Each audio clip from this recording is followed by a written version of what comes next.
So welcome to this session. It's titled Meaningful Connection to the Latino Community. My name is Emily Harris. I work with the Choose Clean Water Coalition based in Annapolis, and I'm a member of the Watershed Forum Planning Committee. So thank you all for joining this session today. I just want to go over a few quick things before we get started with the presentation. So we are recording this session, so it will be available later for you to come back and watch. If you're not speaking, if you could just stay on mute so that we can hear the presentation, that would be great. And if you have questions that come up during the presentation, just put them in the chat box and we'll be monitoring that, and we'll just save all the questions at the end. If you're having any technical difficulties, just shoot me a message in the chat box as well, and we can help you get that figured out. And if you could change your names, if you hover over your little Zoom screen, or if you go to the participants tab, you can change your name. So include your name, your organization, and your preferred pronouns so that we know who everyone is.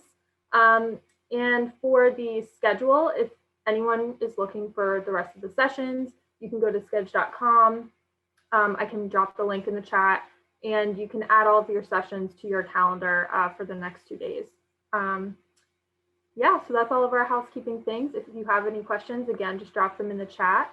And with that, I will turn it over to our speaker, Abel Olivo with Defensores de la Cuenca, or Watershed Defenders. Abel, take it away. Good morning, everybody. So glad that you can join us today. Just want to give a quick thank you to the Alliance for the Chesapeake Bay for the opportunity to engage with everyone at the 15th Annual Chesapeake Watershed Forum. As Emily said, my name is Abel Olivo. I am the Executive Director for Defensores de la Cuenca, and I'm looking forward to getting started. I think that for our short time here, I want to kind of go through the slides fairly quickly so that we can leave room at the end to have to answer any questions or have any discussions around, you know, some of what was shared, and certainly any particular questions that you might have. Next slide, please. So again, the name of the session, Meaningful Connection to the Latino Community, Conectando con la Comunidad. The idea behind this is that I have heard so many people talk about the importance, the need for connecting to the Latino community, and have just so many questions about where to start, how to get, how to get going, what is the best road forward. So in looking at the opportunity to present some material that would be helpful to people, that's the kind of the genesis of where this presentation started. Next slide, please. So, ¿quiénes somos? We are a nonprofit group that works to share our knowledge about the natural world around the watershed. So we want to build the knowledge bank of folks so that they're more aware of the systems of surrounding, what is near them, what is not near them, what is apparent, what is not apparent in terms of the watershed, which could be a lot of things, because we don't necessarily equate that what we're doing impacts the river, which is 10 or 15, or the bay 30 miles from us. So it's important to make sure that when we're engaging folks, that we help them understand their impact. We also work to create shared experiences for folks.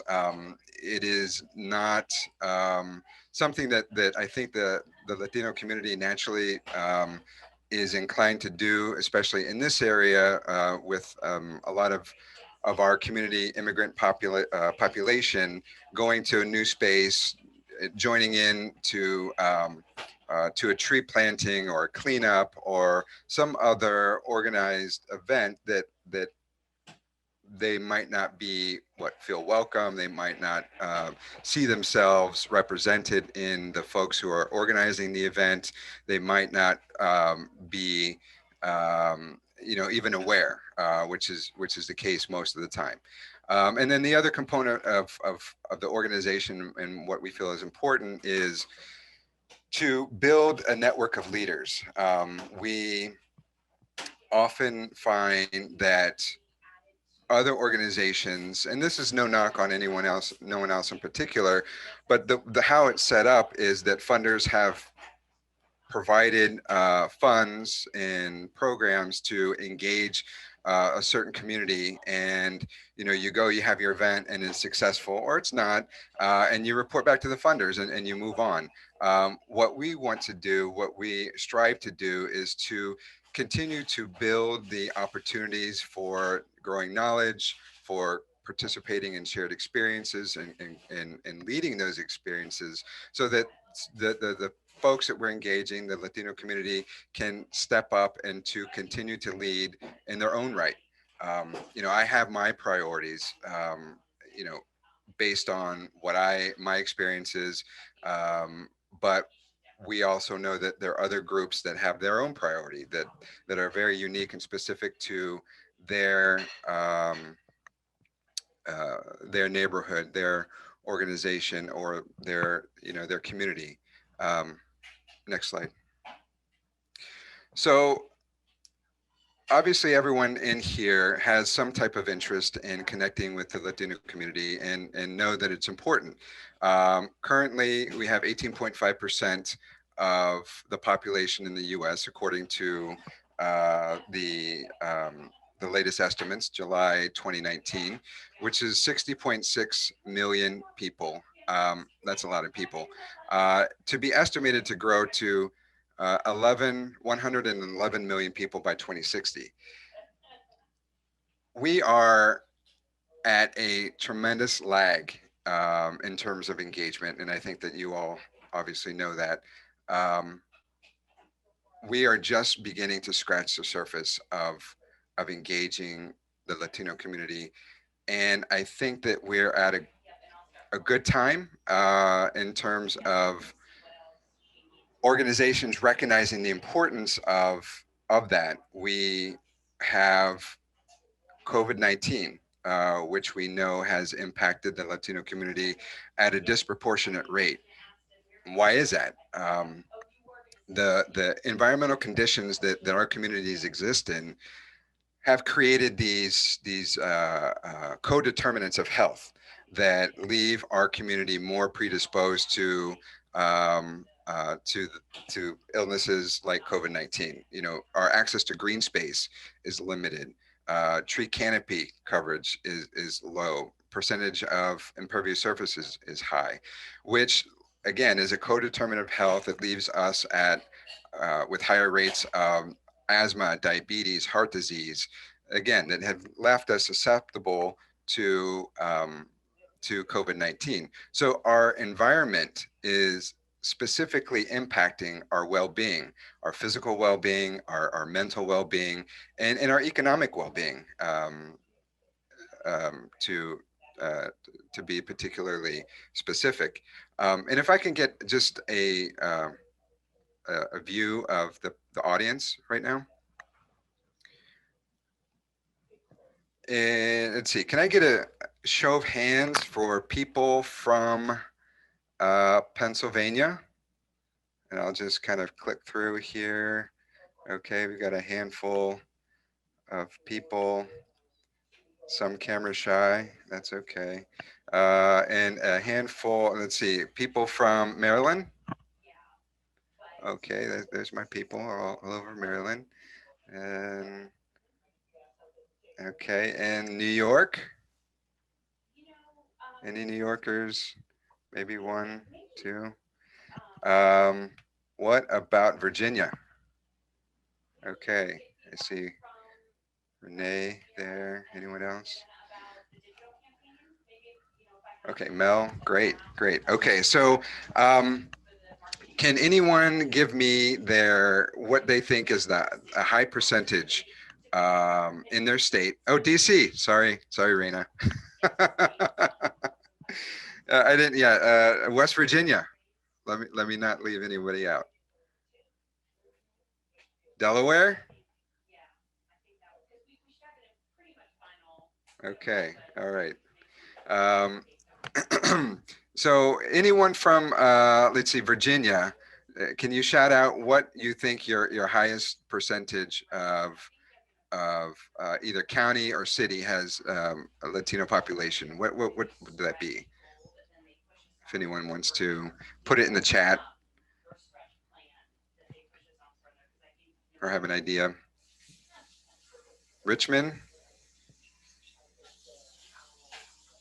Triangle?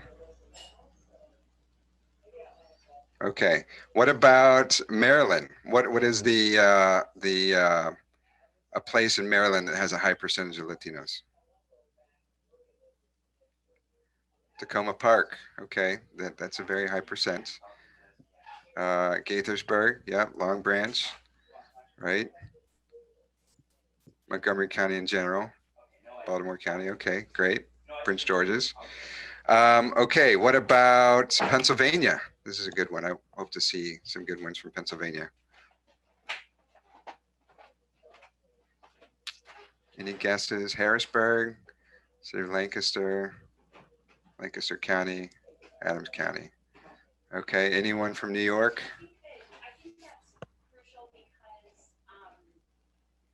All right. New York City. I should be specific. In the Chesapeake Bay watershed. Sorry. Okay. If I thank you everyone for that Binghamton. Okay. Binghamton. Yeah, that's it. I said that right. If I can get the slide back, the next slide.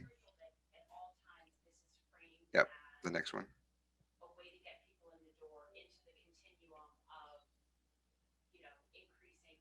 Sorry, for whatever reason, it is. There we go. Okay, so Latinos and Latinas across the watershed. The first one, 20.3% in Prince William County, Virginia. Prince William County, which is south. It is south of, someone help me here. What is that, Fairfax? Or even lower. 20.3% in Prince William County. Easton, Maryland, 9.8%, and that is on the Eastern Shore. It is a fairly rural place. Lancaster, PA, 39.9%. 39.9, nearly 40%. Wilkes-Barre, Pennsylvania, 11.3%, which was 1.6%. So that's Lancaster City, that percentage. 1.58% in 2000, which shows just a tremendous growth in these areas. Now, one figure that I didn't include here because it is not in the Chesapeake Bay watershed is Reading. Reading has 50, almost 60% Latino. And you're looking around, you're like, wow, that is a high percentage. And maybe you've guessed it, maybe you haven't. But one thing that I want to share with you definitely is to consider that Latinos don't all appear to be the same. Some of us are darker complected and have African roots.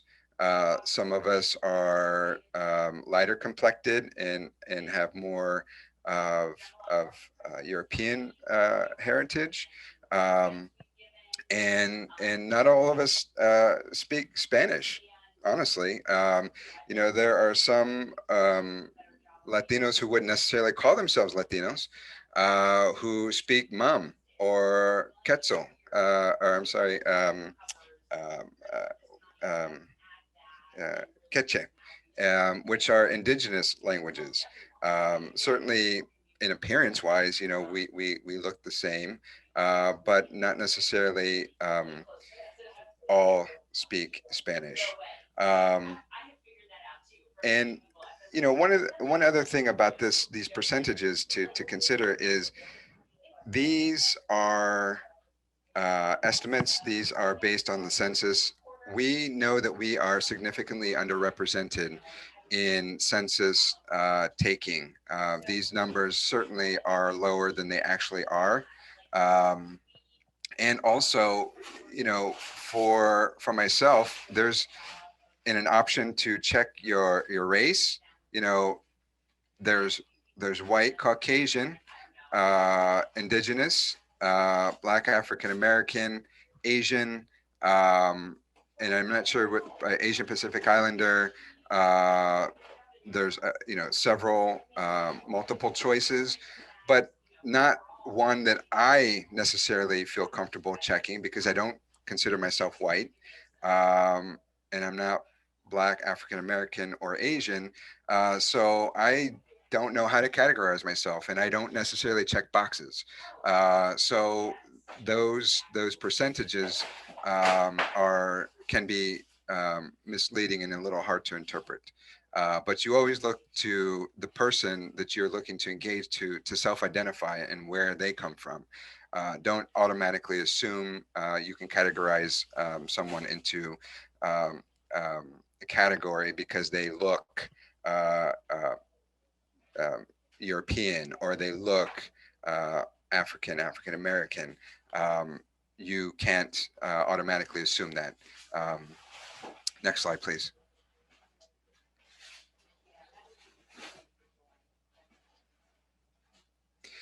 So with that bit of background information, we're working to engage a community that is hard to engage, and you got to recognize some of the barriers or your competition.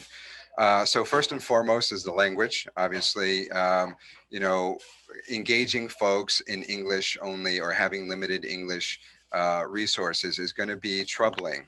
People aren't going to necessarily want to come forward and participate if they don't know what you're talking about, if you're, presenting information on time, location, restrictions, requirements, if you have waivers to sign, like all these things that are in English only are going to make it difficult for people to want to come and participate.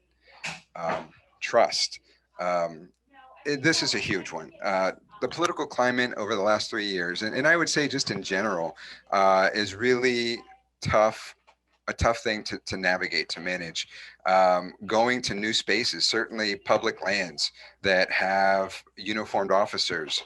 And these are natural resource police, but they have badges and guns, and it could be quite intimidating for someone who is new to the country and don't really know whether they're going to be safe or accosted or what have you.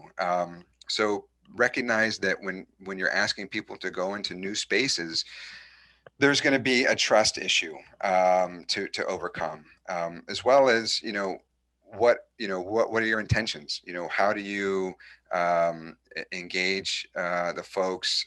Do you address them in a uniform yourself? Do you have people on staff who look like the audiences you're trying to engage?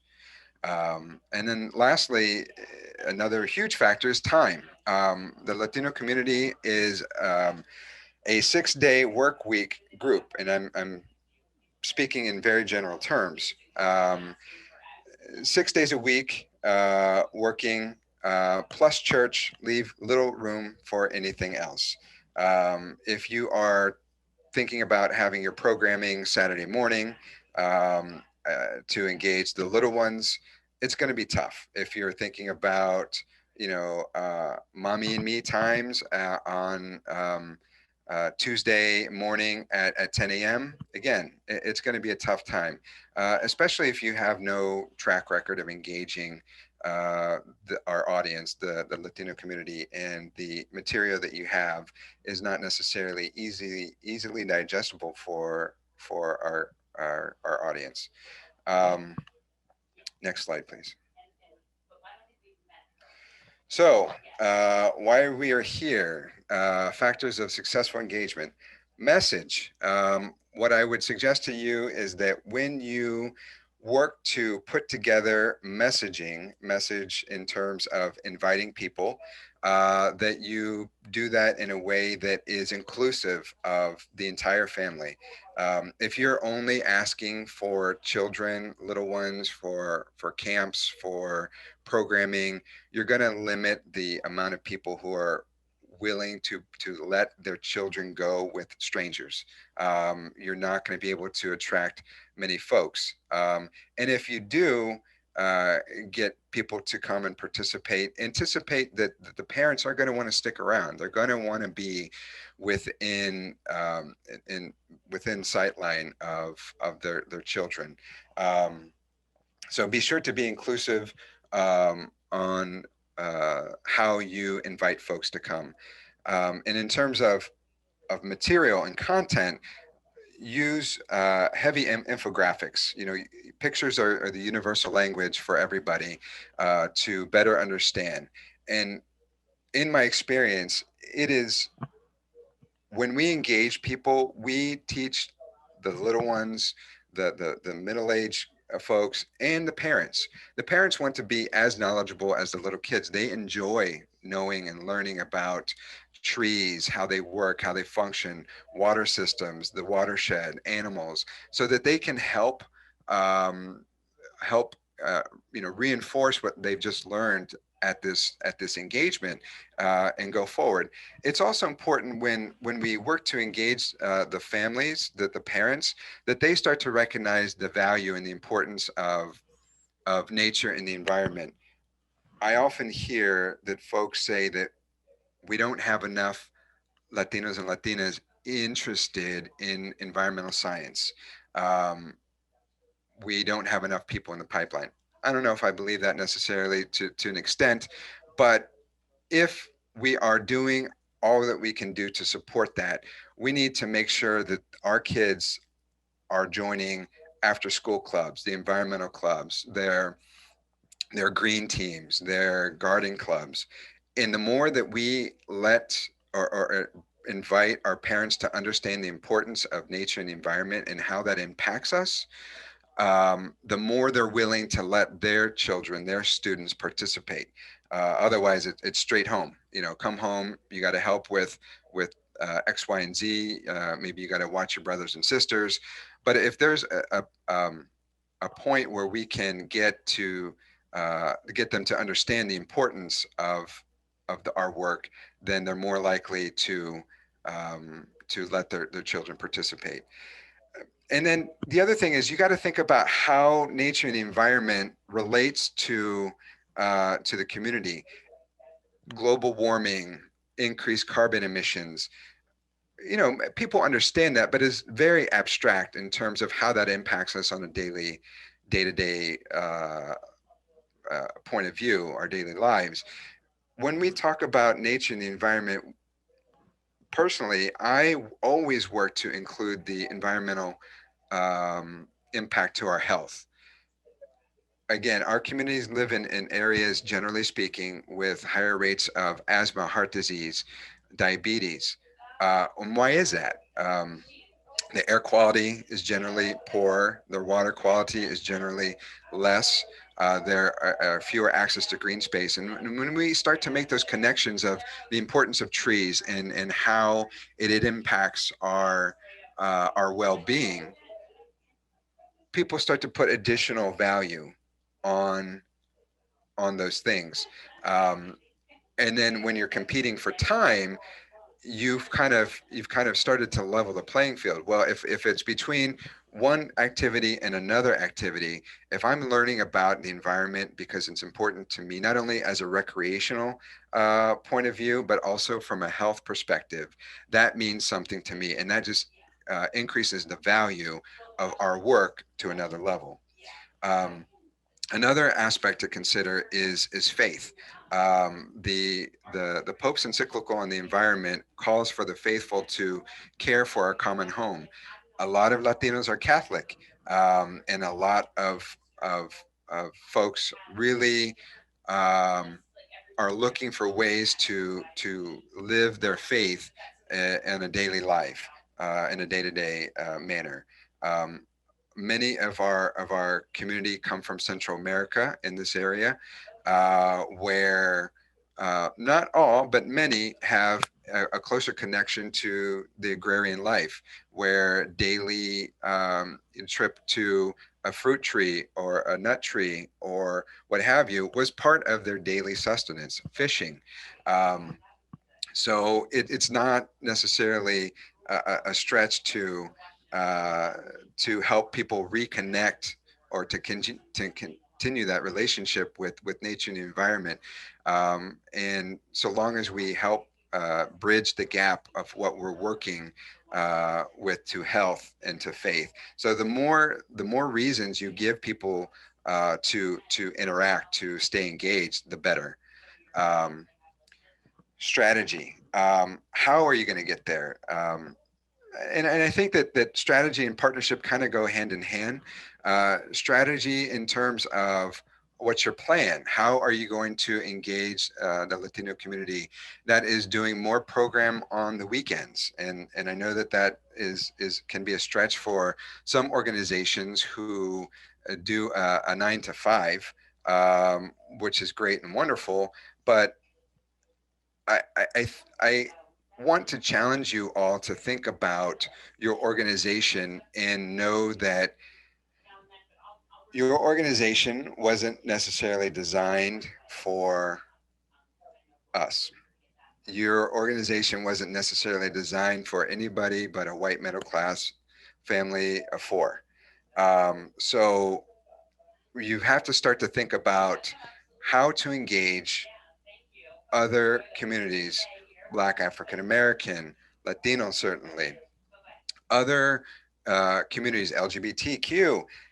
Your organization isn't necessarily designed or built for engaging these specific and hard to reach communities. And that's where the partnerships come in. Um, the partnerships, on the ground partnerships, are so important to help you connect and bridge the gap. It helps you get to that trust point of view a little quicker. Partnering with on the ground organizations is super important. I would ask that you think about turning to faith communities, churches, to help you bridge that gap. Again, as I said, a lot of people like to um, look at things through the lens of faith. There are lots of organizations, lots of communities who believe in creation care, caring for our common home. So I know that this is a little bit uncomfortable for green organizations, can be, but faith communities are a really good partner in terms of bringing people to participate and building or bridging that gap of trust. Um, Next slide. So again, like you say, how do I start? Where do I get my my bearings, and what's the first step I take? I would suggest that, and really this goals worth achieving should be a circle, because it all kinds uh, of blends into to one another and helps. One feeds into the other, but I couldn't find the right graphic to address that, so here it is in linear. But know that they cross over and help foster one another. So environmental justice, I would suggest that a lot of you or you start looking at how to get started through the lens of environmental justice. I was asked to review a strategic plan recently that talked about the goals for the organization. And in it, they were talking about supporting initiatives that were good for all of Maryland, um, especially because it helps communities of color. And I asked the person, I'm like, well, why can't you flip it to say, we are addressing these issues specifically for communities of color? Because that's where we need to start. The places, the communities that are most impacted by climate change should be our number one priority. Going into the communities to help address those inequities, those long established racist land use policies that have left these communities in a really terrible position. Low tree canopy, high impervious surfaces, not smart growth, limited access to grocery stores.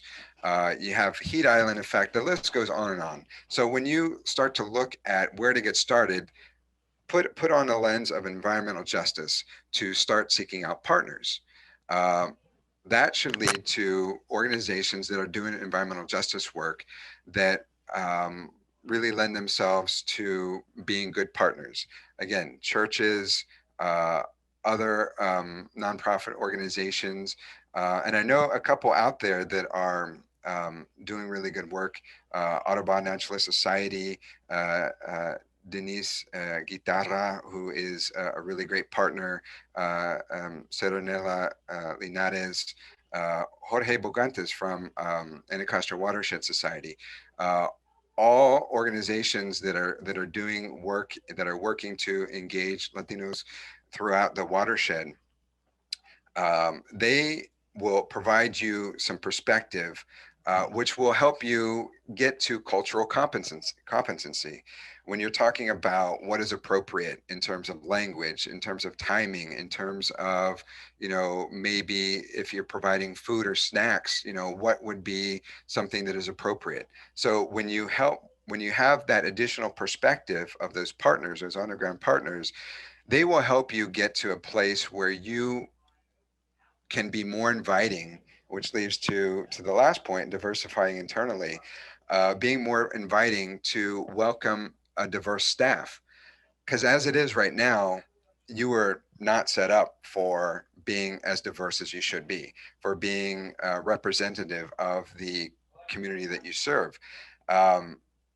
You might have some folks on staff who are Indigenous, Black, African American, Latino, Latina, LGBTQ, but rest assured, you are not necessarily doing what you need to do to support them, to have them in a position of making and influencing policy, influencing programs. You will help get there by those partnerships, by helping to support your staff internally, by growing your cultural competency. And again, I think that a good place for everyone to start is looking at it through the environmental justice lens and figuring out what those priorities are for the communities of color, and not necessarily thinking about what your priorities are, but what their priorities are. Next slide, please. So all this work is leading to the point of building trust, trust through authenticity. You're seeking out these new partners because it's the right thing to do. Well, what are your motives, right? Why are you doing that? Why do you want to connect to the Latino community? Is it for more funding dollars? Maybe. There certainly is an awakening, and I think that a lot of people recognize that the environmental justice, social justice question has come into play in terms of COVID-19, certainly in the wake of the killings of George Floyd and Breonna Taylor, and so many other of our Black brothers and sisters, and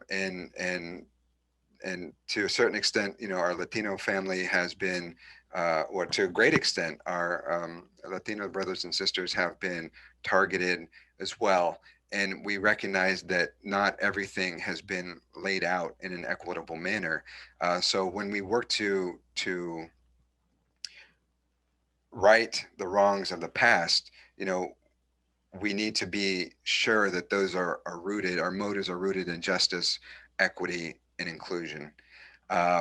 Also know that your reputation will precede you. The work that you do, the meaningful engagement, people will start to talk about that, and people will notice. People will also notice if you are just being, going through and being flip about it. There's you can. Someone told me once, like, tell me what is funny, right? And I said to them, well, I don't know, I can't tell you what's funny, but I know when to laugh. So again, here's like, your reputation will precede you. People will know that you are being honest and that your motives are pure, not because you tell them, but because of what you do. And then keep your commitments. Your promise is your word. Your word is your worth. And if you're committed to doing something, to supporting an organization, to supporting individuals, stay connected. Do not abandon them.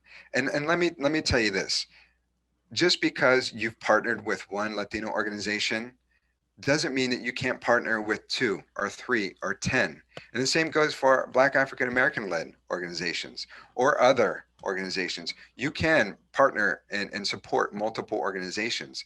And that specifically goes to funders. You can't just say, I've done the brown one, I've done the black one, we're good for the year. No, if we work to support 10, 20, 30 people of color led organizations from within the environmental sphere, within the Chesapeake Bay region for the next 5 or 10 years, we might get there, right? We might get there. There are not enough of us to do the work. There are not enough of us. And I'll say that again. We are just scratching the surface. I implore you to connect with groups, to support them, to continue to look to hire people of color, to add perspective to your internal structure, diversify your board. But also know that your support will definitely go a long way. Next slide.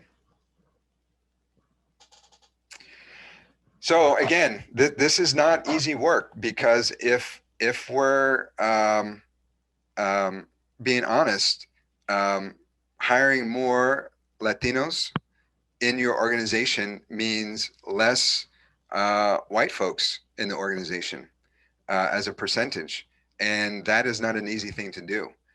When you're looking at diversifying, when you're looking at adding in new staff, that might be someone for your job.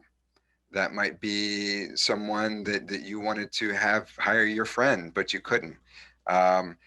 It is not going to be an easy thing to accomplish. You must partner with organizations to help you get there.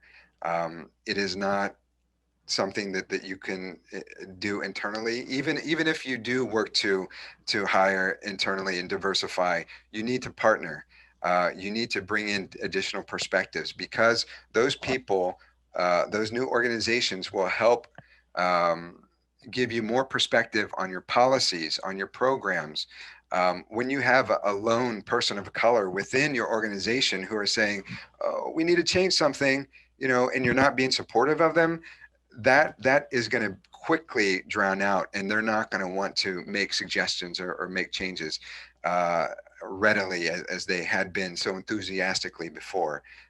So you need a support network within your organization, which is not easy to do without that outside support. Next slide. So do the best you can until you know better. Then when you know better, do better. I love this quote, Maya Angelou, such a wise person with tremendous words. So I ask that you think about how you're going to move forward and engage. And with that, next slide. You can connect with me here at info@defensoresdelacuenca.org, or go to the website, defensoresdelacuenca.org. And if you can turn off the screen, I think that we are ready for questions and answers. Thank you, Abel, for that great presentation. So for everyone, feel free to drop your questions in the chat, or I guess, Abel, if you're comfortable, if people just want to come off mute, we can do it either way. Let's see, we have one in the chat. We tend to use the word partnership very loosely. How do Latinx communities view what partnership means to them? What demonstrates commitment? Yeah, partnership, I find that's a funny thing. People tend to say, oh, let's partner. And they will, use your name. They will, come and co-brand something and then not really, compensate you for it. It's recognize that the organizations that are doing the work on the ground have very few resources, very limited resources. One thing that I find that is lacking in general is we need to start being more mindful of letting people know that they can have a career in this space, that they can make a living. As I said, we're fighting with a 6-day work week. Well, if someone is able to live in this space, to work this space, earn a living off this space, that can be their livelihood. And that is what is missing, I feel, a lot with the work that we do in the green spaces. We want you to come and volunteer your time. We want you to come and pick up trash and learn about the watershed and plant trees, but we're not providing any opportunity for you to take it to the next level, to grow, to have a career, to be employed in this space. So we need to think about our partnerships in a way that helps step people into the next level. Great. Any other questions for Abel?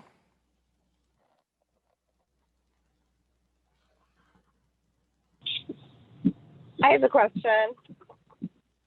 Sorry, let me turn my video on. You can see.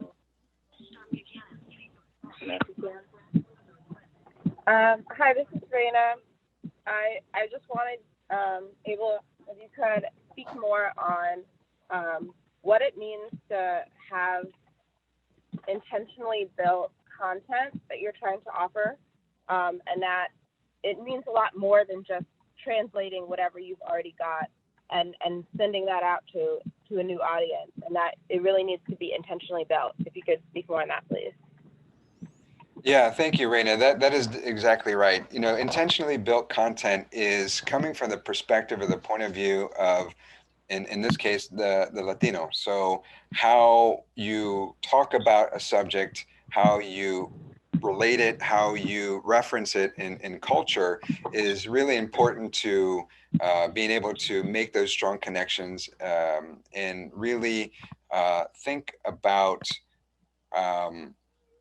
how you're going to make it relatable to someone, and that they can then in turn relate to somebody else. Because ideally, what your content should do is increase someone's knowledge bank to the point where they can talk to it about with somebody else and someone they know. So if the references that you're making are something that they're able to understand in class because you've taken a great deal of time to explain a particular model or a set, it's going to get lost or it's going to stay there.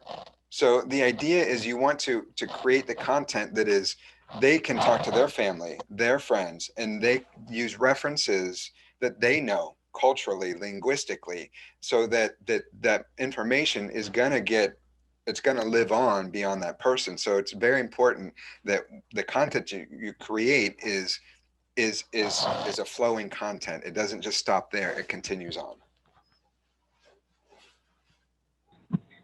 Thanks so much. All right, we have a few other questions in the chat. One from Julie. When asking someone how they identify themselves, how do you ask this? It seems broad. Would they know what I mean? So I guess, how do you pose that question? I think that you can ask them, certainly, like, how do you identify? You just say, it's easier to do it in Spanish in terms of if you're comfortable when you approach someone in who you think might be Latino or Latina, and ask them, "Eres Latina?" Right? Are you part of the community, or do you prefer actually to speak in Spanish, or do you prefer to speak English? I think that is probably the easier way to do it if you're not comfortable asking them how they identify. It would be easier to say, what language do you prefer? And that will help guide the conversation. Because if you're approaching, someone who you think might speak Spanish, but then doesn't fit your stereotypical, norm of what you think a Latino should look like, then you can just say, well, what language do you speak? What language do you prefer to speak? Great. We have a question from Emily. Our organization works on a regional and national level. How can we partner or engage the community if we aren't on the ground?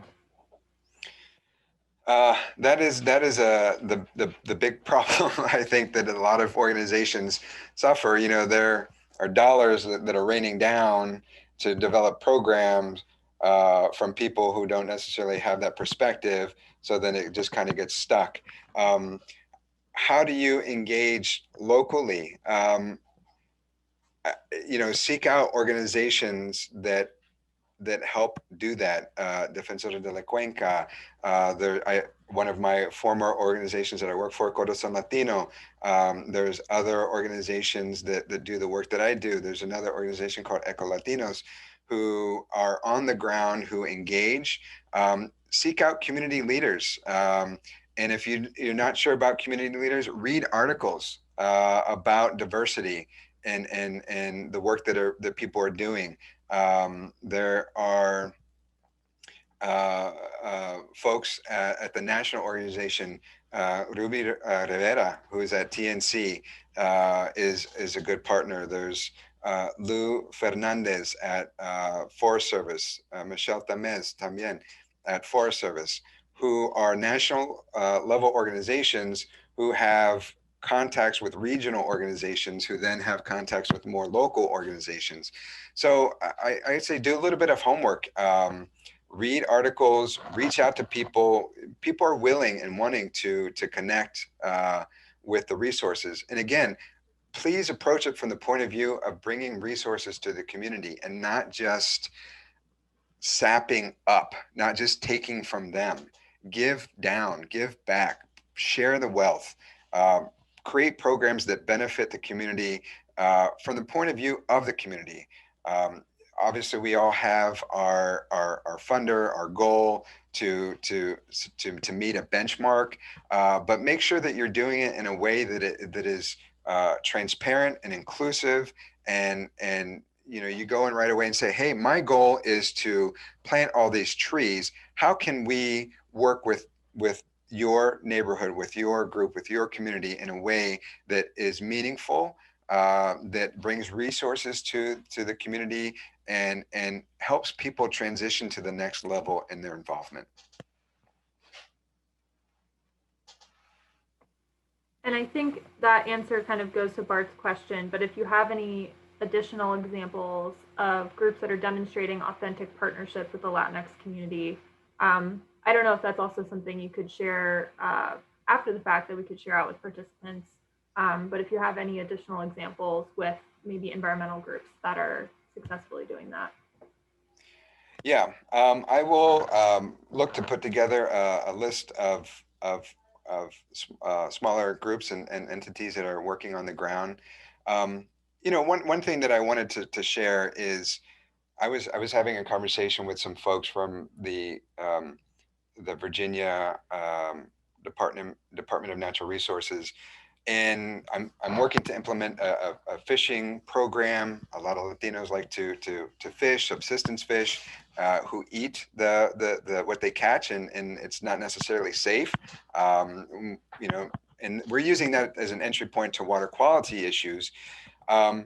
But when I was talking to the folks and another person who I work with, Michelle Ramirez at the Maryland Department of Natural Resources, who is a wonderful resource as well, is the Natural Resources Police are ticketing Latinos at 80–90% rate. A lot of them don't get the license.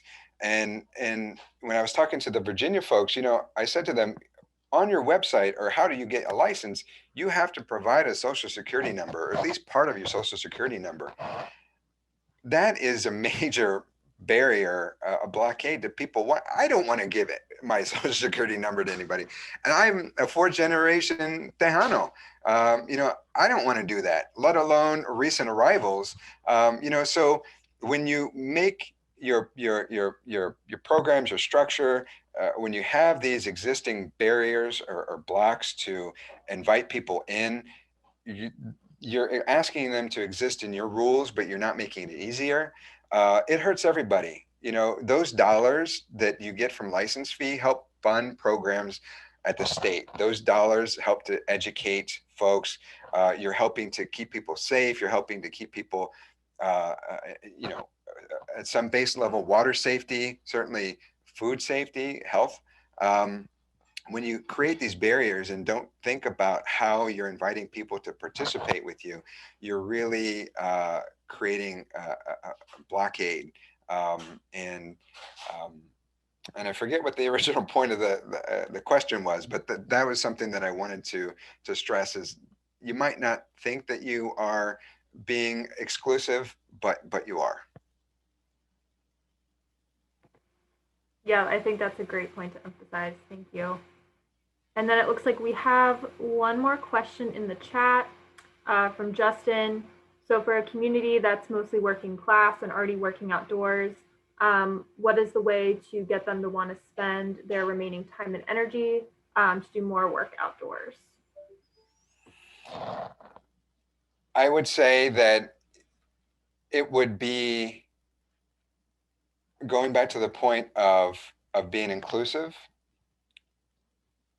inviting the family to participate as opposed to just adults or just kids or just youth, making opportunities to engage, working with partners on the ground to create fun activities that involve the entire family, that are led by Latinos and Latinas, to be inviting, to let people know that they're safe in a space, to let them know that this space is for them. You are welcome. To let people know that if you come, we're gonna speak Spanish. You're gonna understand. It's gonna be bilingual. Most of the families that I work with, the kids prefer English, but 90% of the time it is Spanish, if not more. And because you can engage both the adults and the kids at the same time, and their parents want their kids to speak Spanish. And then Justin, the other point that I want to make is to think about how, as I said earlier, how you can help people see the benefit of nature and the environment from a financial point of view, how they could think about jobs going in the future, how people can use this not only as just spending their spare time, but their professional time, turn that recreation into how someone can earn a living. It's not an easy thing, but again, messaging, recreation, health, education, faith. It's like you got to use all these different points of view all at once, but not overwhelming either. It's a little subtle. You can't say, well, you live in an area and the air quality is terrible, and you're gonna asthma, and you're gonna be you're gonna get sick, et cetera, et cetera. You've got to kind of wrap it around an experience. And when we have these experiences in group, when we have these experiences in a fun way, we're going to want to come back. We're going to want to recreate that experience that we had in group. We're going to want to go and explore new spaces, new woods, new streams, and we're going to seek out more opportunities to participate. Awesome. All right, I think we have time for one more question if anyone has one, and if not, we can go ahead and wrap up. I think we got to all the ones in the chat. Oh wait, we got one more from Raina. Any ideas for how we can better support young people who may want to join our organization so that we can build up the new generation of environmental leaders in communities of color? Actually, can I tag on to that? Most of my stuff is through students, and Abel, we've talked about this before. I don't know if you remember. Oh yes, hi. Reaching families through their teachers. I guess to tack on to Raina's question. Yeah, it's you know, it is a difficult thing to overcome, because you know you are, you know, you have certainly a certain level of validity in the approach of students, because there is a certain level of trust that is already built into the school system. So from that perspective, that point of view, it's good. But I think that, and going back to Raina's question, how do you develop programs to support the youth?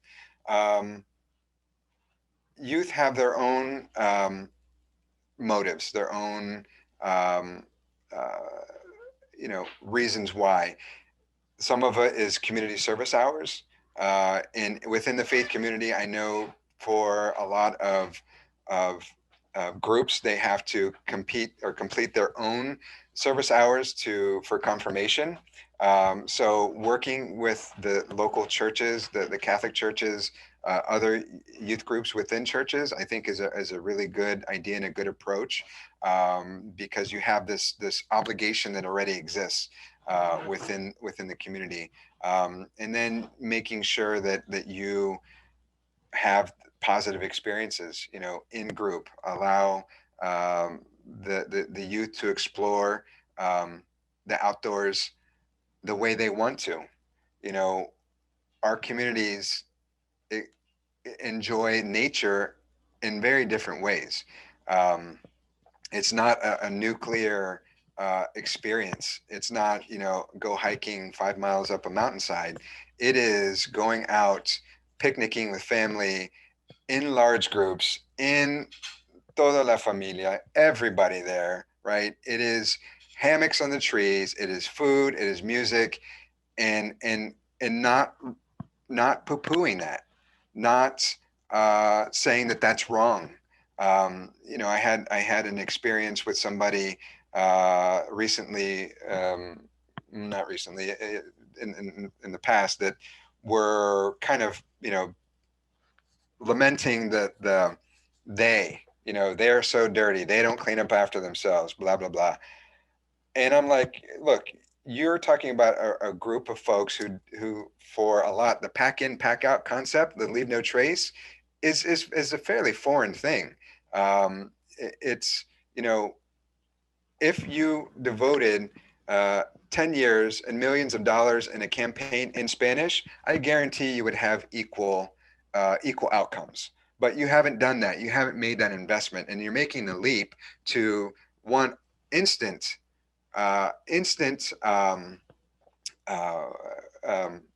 what do you call it? Instant results, instantly following the protocol, without even taking the time to engage, without taking the time to modify the program, without taking the time to think about how this is connecting with the target audience. So it's allowing the youth to enjoy the space as they know, and allowing them to explore the space and find new ways to enjoy it that might not be the same as us. It's very important. So going through schools, going through churches, allowing for space to have that experiences in the way that they want to experience it. All right, I know that we're at time, but there is one more question in the chat that I think is really important. From Emily, is it disingenuous to have messaging or content in Spanish if the staff doesn't actually speak Spanish? So how would you suggest navigating that? If you can't back it up, then you have a problem. So is it disingenuous? I don't know. I can't say, what are your motivations? I don't know what your motivations are, but if you're providing content in Spanish and you have no way to take it any further, then on the surface, yeah, that does seem disingenuous. If you don't have anyone who's there to service or to meet the needs of the community, it probably is. You're doing it for the sake of checking a box, which I can appreciate on some level, but you've created a wall. Come and join us. Not really. It's not how you do it. And if you're not capable of doing it, reach out to those on the ground partners. Reach out to the community leaders. Reach out to the church leaders, and for goodness sake, compensate them. If you're going to spend all that money to translate something, you might as well just spend it on a community leader and pay them. That's it drives me insane. Just make sure that you are doing right by them and you know what is right and wrong. All right, thank you so much, Abel. Let's give Abel a hand for a great presentation, a fabulous discussion. Thank you so much for your time. And thank everyone for joining this session on behalf of the Planning Committee. I do want to make sure that you guys have a break before the next session starts. So in the chat, I dropped the link to Schedule, so you can actually click on the session on the schedule and give feedback. The next session begins at 11:45. I think that is everything as far as housekeeping. So thank you again, everyone, for joining. And thank you, Abel, for your time. Thank you. Have a good day, everybody. Thanks all.